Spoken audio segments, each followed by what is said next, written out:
예, 거절당한 깊은 아픔에서 일어나십시오. 거절당한 깊은 아픔에서 일어나십시오라는 제목으로 하나님 말씀 증거하도록 하겠습니다. 그 에스겔은 바벨론의 포로로 끌려갔을 때의 선지자죠. 나이 30살에 끌려갔습니다. 그리고 바벨론의 포로가 되었죠. 소망이 없지 않습니까? 예, 그 다음에 성전이 파괴된 지 한 14년쯤 지난 그런 시기입니다. 그 성전 회복과 회복된 성전의 그 비전을 바라보는 게 이제 47장이에요. 그러니까 이때는 포로로 끌려가 있고 성전은 무너져 있는 상황이었다는 것입니다. 그 47장은요, 개인적으로 사로잡힌 지 25년이 되는 해였습니다. 그 40장 1절을 보니까 우리가 사로잡힌 지 25째 해 이렇게 나와요. 그러니까 25년이 정도 지났고 40장부터 48장까지가 한 그 패키지거든요. 그때가 한 패키지인데 25년이 지났다. 30살에 잡혀가서 25년이 됐다 그러면은 딱 제 나이네요. 55세. 55세 때의 환상을 본 내용이라는 것입니다.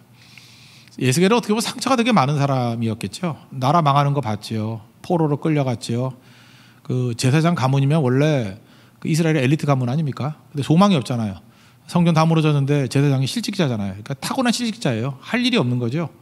그러니까 무슨 월급 나오는 것도 아니고 먹을 거 주는 것도 아니고 이스라엘 공동체가 다 깨져버렸으니까.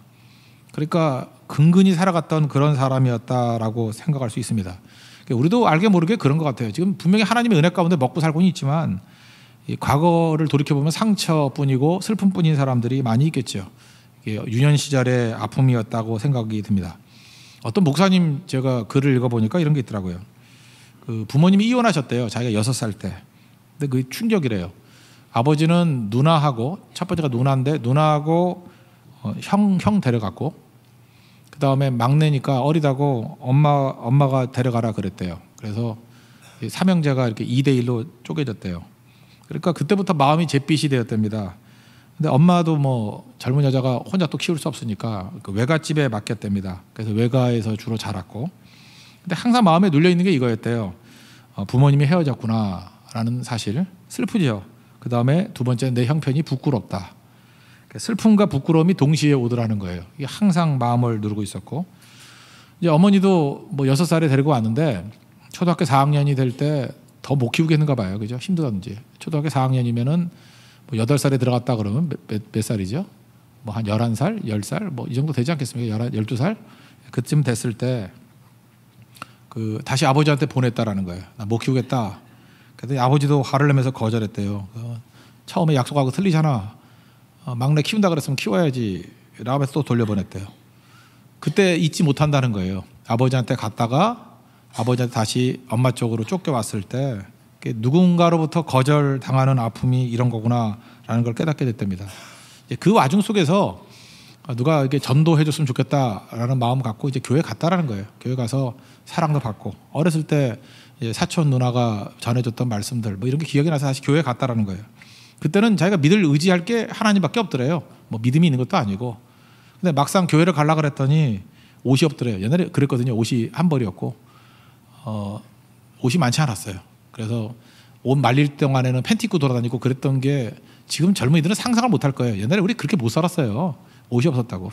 근데 교회를 가려고 그러는데 옷이 없어서 걸어놓은 거 기도했대요. 빨래 말리고 있는데 햇볕이 나면은 2시간이면 마를 것 같은데 저 마르면은 교회 갈 수 있다고. 하나님 살아계시면 살아계심을 증명해달라고. 너무 간단해요. 해가 떠서 2시간 안에 옷 마르면 간다고. 그죠? 여러분도 그런 얘기 하죠. 다리미 갖고 이렇게 하면 될 거 아니에요. 없어요 그런 거. 짤순이 돌리면 될 거 아니에요. 요즘 그런 거 없나요? 그것도 없어요. 아무것도 없을 때예요. 그러니까 손으로 채고 짜고 말리지 않으면 안 될 때인데, 근데 하나님이 응답이죠. 해가 떠가지고 말랐대요. 그래서 교회 가서 주님 만났는데 이분이 계속해서 얘기하는 사랑의 결핍이 우울증이 오고 어려움이 있더라는 거예요. 어쨌든 중간 이런 과정 속에서 주님을 만나고 난 다음에 언제 회복이 됐냐 하면은, 우리 지금 많은 사람이 그래요. 자기 자신과 가정을 일치시키는 거예요. 우리 가정이 불행하다, 나도 불행하다. 가정이 상처를 입었다, 나도 상처를 입었다. 근데 예수님 믿고 난 다음에 깨닫게 된 게 뭐냐 하면 가정과 나 자신을 분리해야 된다는 걸 알았대요. 가정은 어렵다. 그래 나는 하나님 앞에서 은혜 받은 백성이다. 부모님이 이혼했다. 그러나 나는 예수 믿는 건강한 사람이다. 그죠? 그래서 내가 부모님 위해서 중보기도 해줘야 되고 도와줘야 된다. 지금 많은 순간에요. 이렇게 여기저기 붙어가지고 자기하고 일치시킬 필요도 없는 것과 일치시키고 있다고요. 그래서 사람이 굉장히 어려워지는 거예요. 심지어 뭐 인터넷상에 떠 있는 얘기하고 자기하고 일치시켜가지고 괜히 혼자 괴로워하는 사람들도 있어요. 아무 관계도 없는 건데, 그죠? 그건 그거고 나는 분리된 거죠. 하나님 앞에서의 백성이에요. 하나님의 능력이에요. 저것들을 도와야 되고 세워야 되고 사명이 있는 종이다. 나는 새로운 피조물이다. 옛 것은 지나갔다. 깨달아야죠. 어떤 것도 예수 그리스도의 사랑에서 끊을 수 없다. 나는 예수님께서 피 흘려 사신 하나님의 종이다. 이 의식이 있고 나니까 이게 분리가 되더라는 거예요. 여러분들은 이게 분리가 일어나야 됩니다. 이 에스겔 이 일대기를 쭉 보면요, 에스겔이 처음에 나라 망한 것과 자기 자신을 일치해요. 그래서 맨날 울부짖어요. 그러다가 소명받는다는 게 뭔지 알아요? 그 상처 입고 깨진 이스라엘과 자기 자신이 이렇게 분리되기 시작해요. 하나님께서 그에게 소명을 주시고 사명을 주시고 능력을 주시고 회복을 주시고, 그래서 선지자가 회복이 되니까 회복된 메시지를 증거하기 시작하고, 그 회복된 메시지에서 본 환상이 이거예요. 그 환상이 뭡니까? 아, 내 안에서부터 성령의 강물이 흘러놓으면 나도 살 뿐만 아니라 주변에 있는 모든 것을 살리게 되는구나. 이게 동시에 사는 게 아니구나. 그럼 그 작업을 하기 위해서 먼저 해야 될 게 뭐예요? 이런 상처와 나 자신을 분리하는 작업이 필요하다고요. 다른 겁니다. 여러분, 하나님 앞에서 여러분 독특한 존재라는 걸 잊지 마십시오. 구원받은 요셉 같은 존재예요. 이스라엘의 그 가정들과 야곱의 가정과 자기를 일치시키는 게 아니라 먼저 하나님이 나를 불렀다라는 거예요. 우리 가족을 구원하기 위해서 먼저 건지셔다 애굽으로 보냈다라는 거예요. 그 의식이 필요하다는 것입니다. 분리부터 필요한 거예요.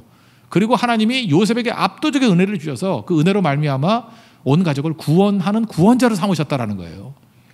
복수할 수 있지만 복수하는 자가 아니라 구원자로 삼으셨다라는 거예요. 사명감이죠. 그때 본인도 치유받고 가족도 치유받게 되더라는 것입니다. 오늘 이렇게 철학의 독과 정도 나올 정도면 여러분들 하나님께서 특별히 부르신 자들 아니겠어요? 여러분, 상처와 여자 자신을 분리하십시오. 내가 하나님 앞에서 먼저 충만해지면 다 일어설 수 있다는 거예요.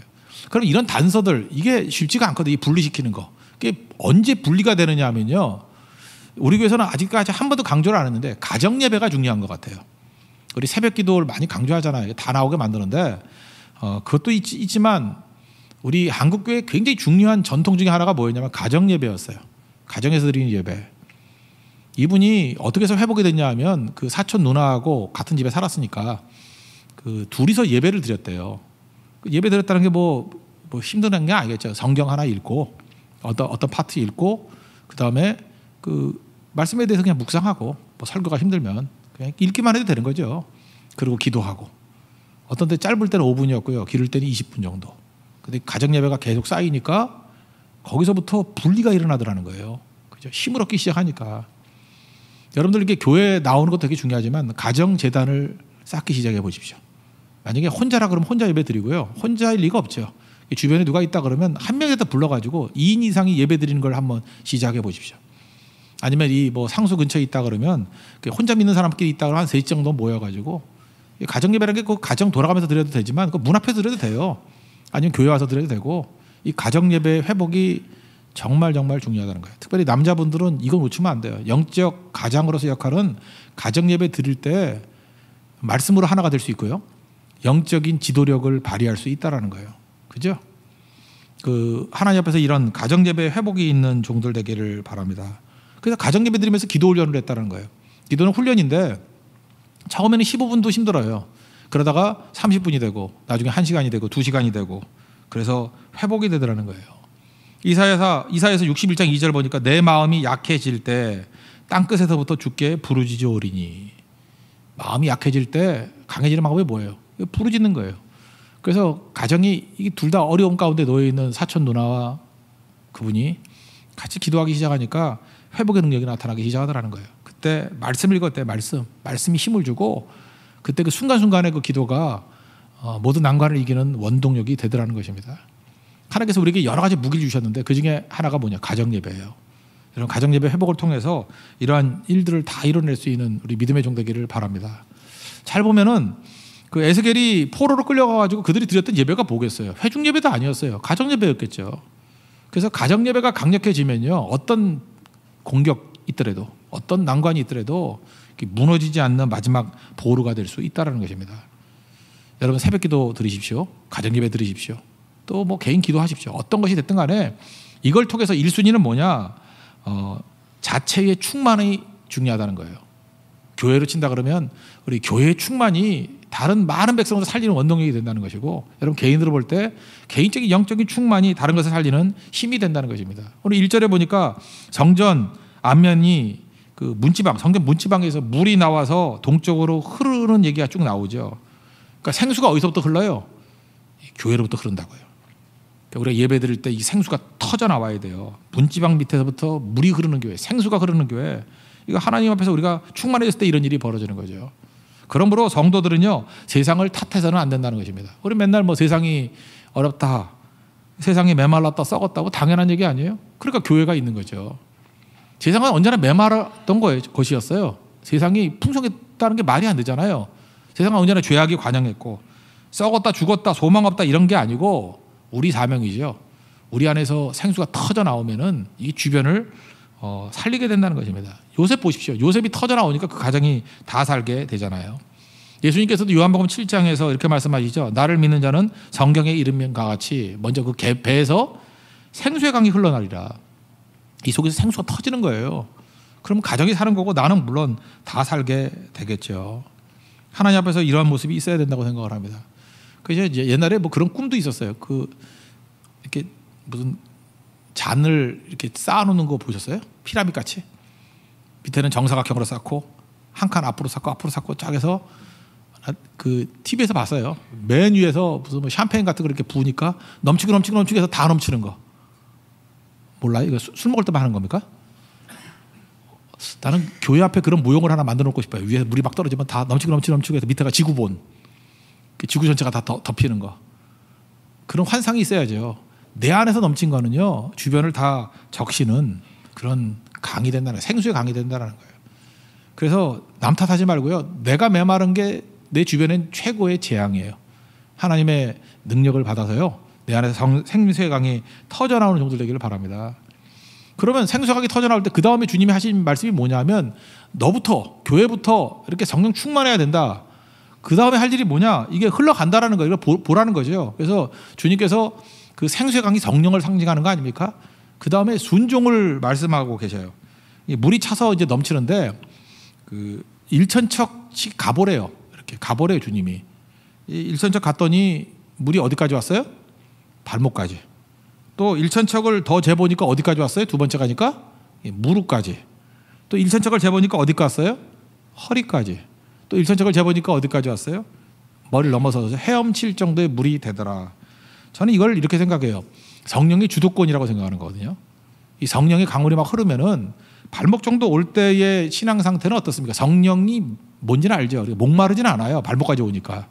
그렇지만 자기 의지대로 거의 다 가죠. 발목 정도 오면은 뭐 물만 적시는 거지 뭐 어렵지 않죠. 그래서 성령이 발목까지 오는 인생들이 있잖아요. 성령을 모르진 않아요. 근데 자기 에고가 너무너무 강할 때예요. 무릎까지 와봤습니까? 무릎까지도 자기 마음대로 뛸 수 있어요. 그렇지만 조금 자유롭진 않아요. 물살이 좀 세거나 할 때는 조심해야 돼요. 아니면 넘어져요. 허리까지 오면은, 허리까지 오는 물 한번 봤습니까? 흐르는 물. 이거 만만치 않습니다. 서 있기도 쉽지 않아요. 물살이 세면 서 있기도 쉽지 않고 조금만 균형을 잃어버리면 그냥 휩쓸려 가버려요. 헤엄칠 정도의 물은 뭐예요? 이건 내가 감당 못해요. 물길 따라 가는 거예요. 물길 따라. 그러니까 성령이 어느 정도로 임해야 된다는 거예요. 적어도 헤엄칠 정도로. 이걸 충만이라 그러거든요. 교회가 세상의 문제가 아니고 이렇게 헤엄칠 정도의 물 될 정도로 깊어져야 된다는 거예요. 영적으로 깊어지면 성령이 주도하는 거룩한 인생을 살게 된다는 것입니다. 결국은 이거죠. 우리가 이 에고 싸움 아니에요. 내 자아를 죽여주십시오. 근데 안 죽잖아요. 그 안 죽는 이유가 뭐죠?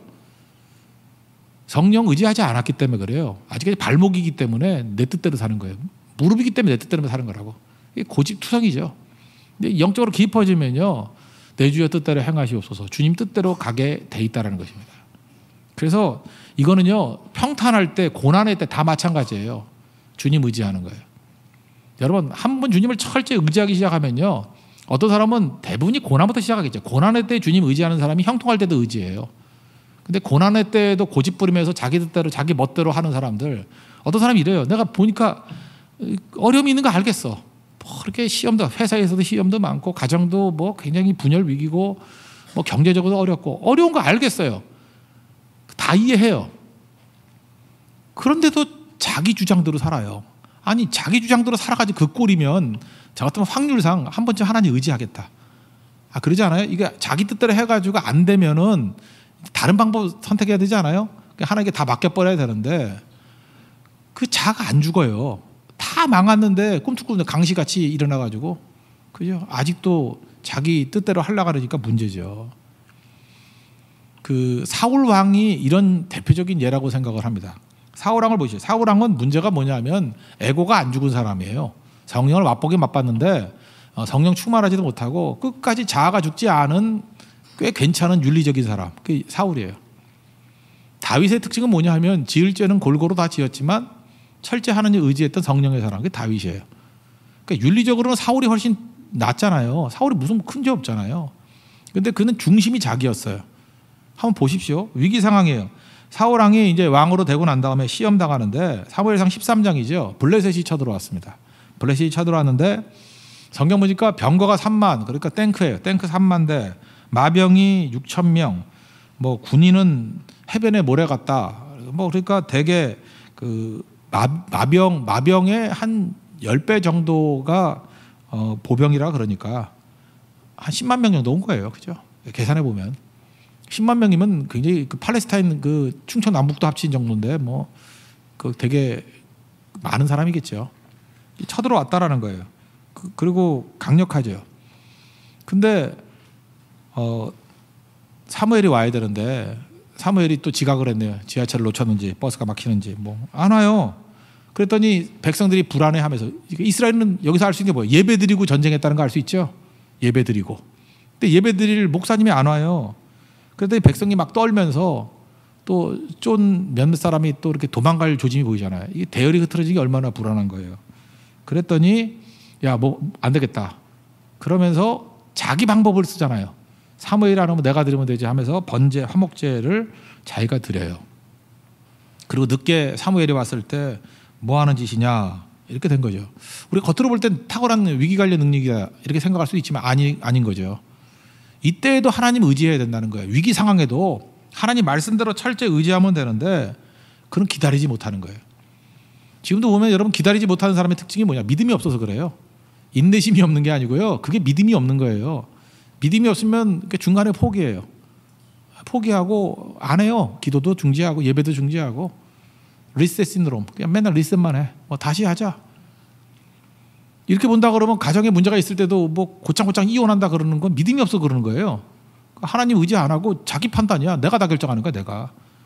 뭐 서약할 때는 뭐 하나님이 짝지어 주신 것을 사람이 나누지 못할지니라 아멘 그래놓고 돌아서는 뭐예요? 뭘 못 나누기 법원이 나눠주지 뭐 이런 태도죠. 리셋. 그러니까 다시 시작하면 되는지 알아요. 뭐든지 인생 그런 거 아닌데 다 쌓여서 가는 건데 이게 누적이 되는 건데 인생 잘못 배운 거예요. 계속해서 어려움이 되는 거죠. 그럴 때 해야 될 일이 뭐예요? 하나님 밑에서 구해야죠. 하나님 어떻게 해야 됩니까? 답이 없어요. 아니 얼마나 어려우면 그 정도까지 가겠어. 우리 뭐 직장 문제도 뭐 답이 없을 거 아니에요. 내 머리엔 답이 없는 거라고요. 기다려야죠. 하나님의 답을 기다려야죠. 근데 그걸 못 한다는 것입니다. 우리 잊지 말아야 될 게 뭐냐면 하나님께서는 제일 싫어하는 게 뭐냐면 피조물의 한계를 넘어서는 걸 싫어하셔요. 한번 생각해요. 여러분 월권 그룹은 되게 싫어하잖아요. 그죠? 저도 마찬가지지만 제가 그 담임 목사로서 뭐 이렇게 결정하는 게 있잖아요. 근데 우리 전도사님이 그냥 담임 목사님 뭐 늦게 오니까 내가 결정할게.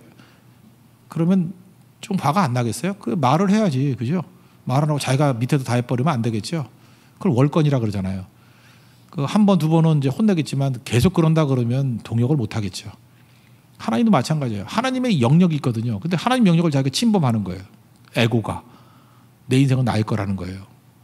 이게 못된 놈이죠. 여러분들 하나님의 영역을 넘어서지 마십시오. 기다릴 줄 알아야 돼요. 이건 내가 할 문제가 아니잖아요. 하나님의 도우심 없이 어떻게 승리해요. 깨지고 맞아 죽더라도 거기서 기다려야죠. 그래도 이건 좀 이해가 되죠. 그래도 위기 상황이니까.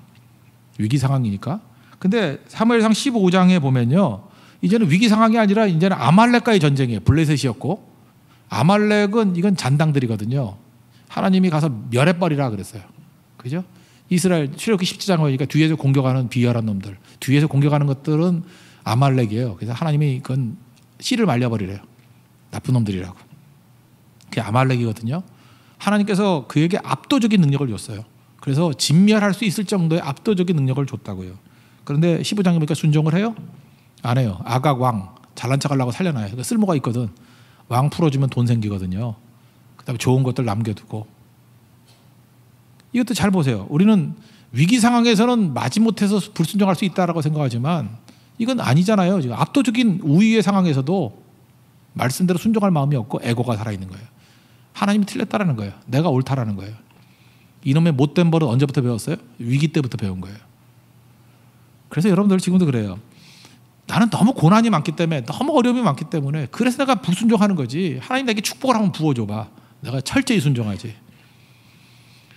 진짜 사울 사촌 같은 소리 하고 있는 거예요. 그게 사울이 그렇다고. 사울이 그래서 싹수가 노래요. 고난 당할 때 불순종하기 시작하고 고난이라고 뭐 삐딱하게 나가고 뭐 고난이라고 삿대질하고 원망하고 그런 사람은 축복이 축복되지 못해요. 그 사람 축복이 부어지면 그걸로 완전히 끝나는 인생이에요. 보세요. 축복 받고 난 다음에 왕 세운 걸 후회하셨다 그러잖아요. 이때부터 잘려버린 거 아니에요.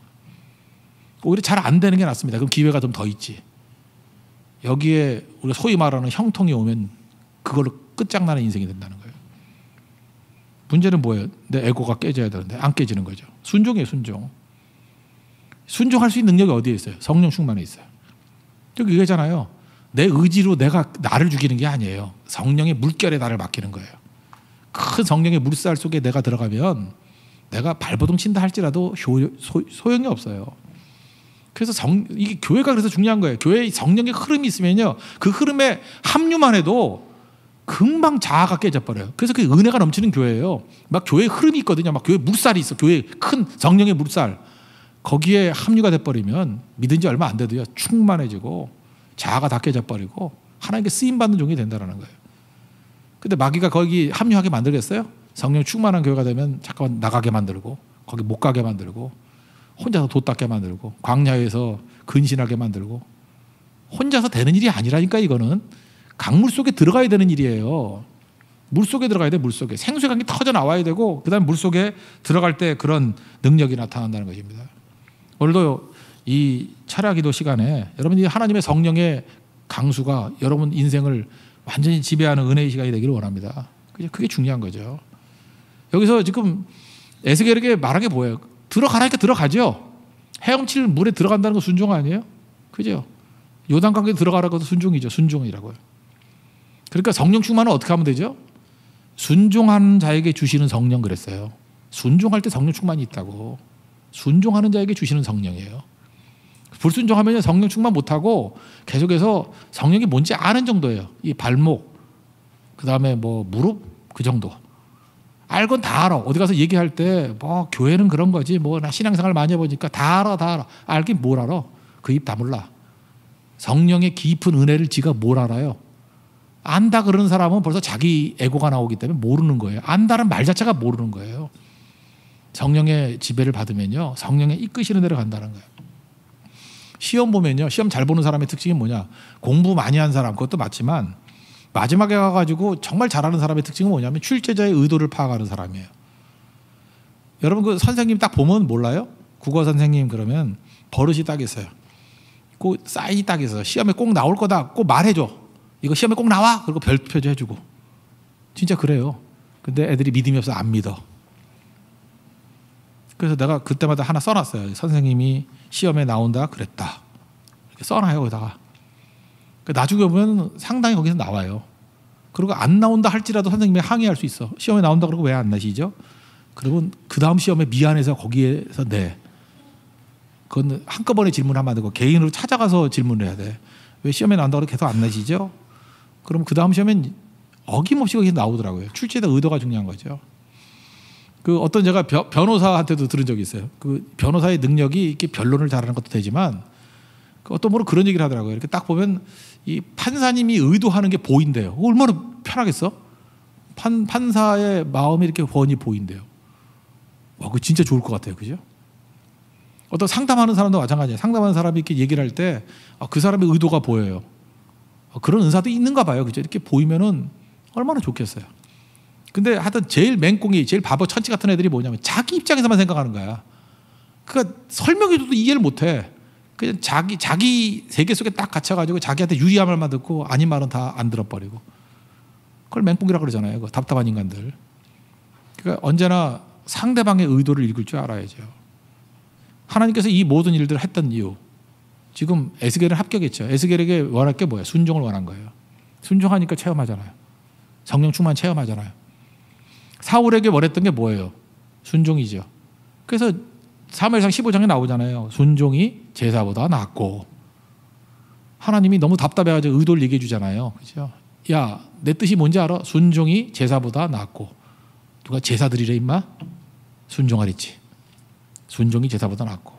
이 사무엘상 10장에서 강조하는 거 아니에요. 순종이 제사보다 낫고.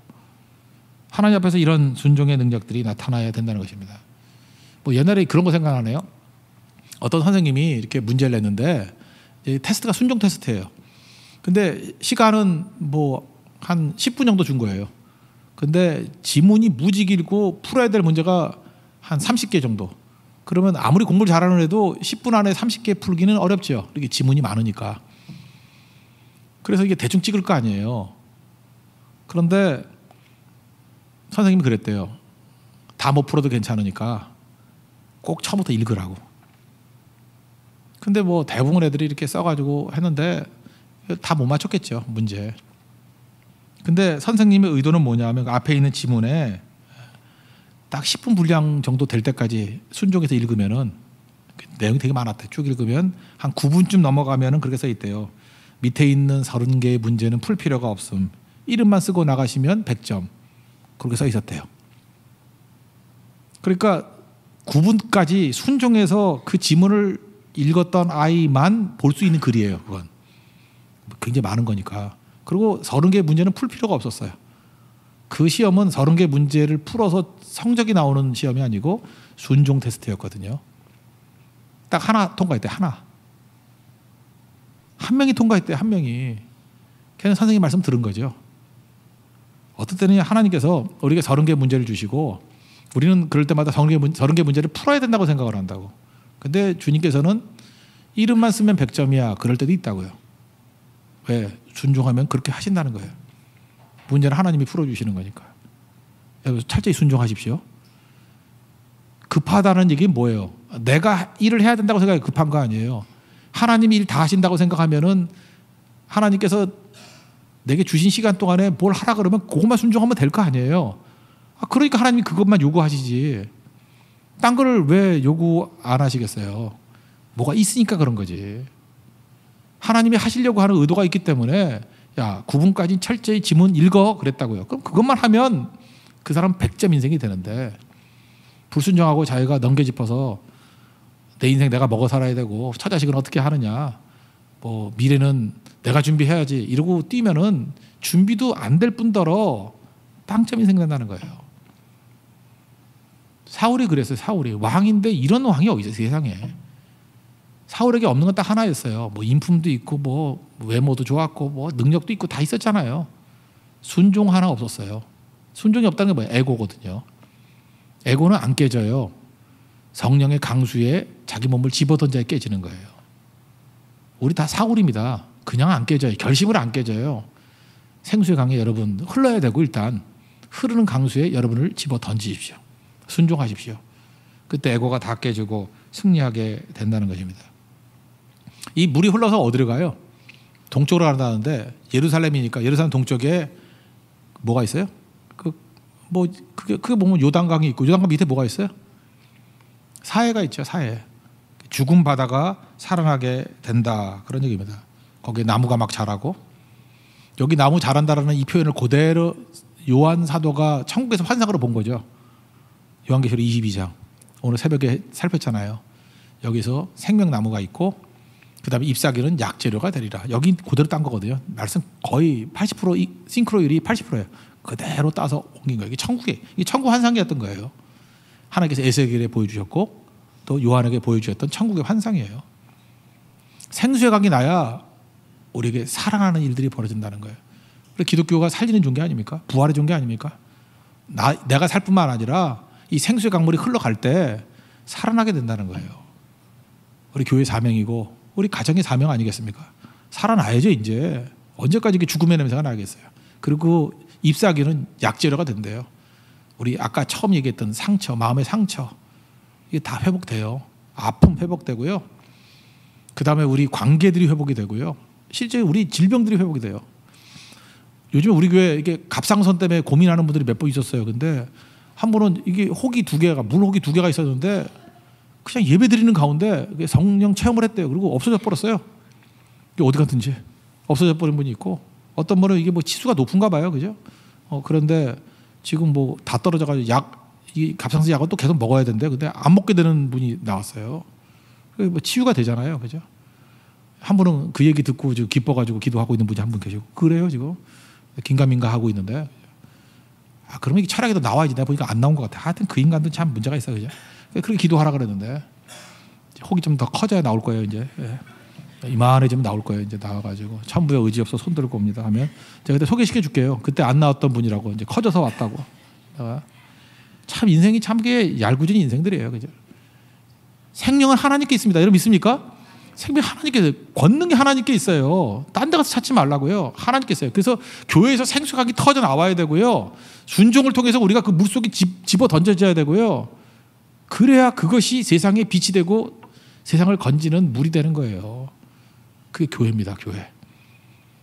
하나님 앞에서 여러분들 그 사명들 감당하는 믿음의 종 되기를 바랍니다. 여러분들 생수의 강이 되는 은혜 역사가 있는 하나님의 거룩한 종 되기를 축원합니다. 자리에서 일어나겠습니다. 오늘은 우리 찬송으로 계속하죠. 찬송으로 191장 찬송하겠습니다. 191장.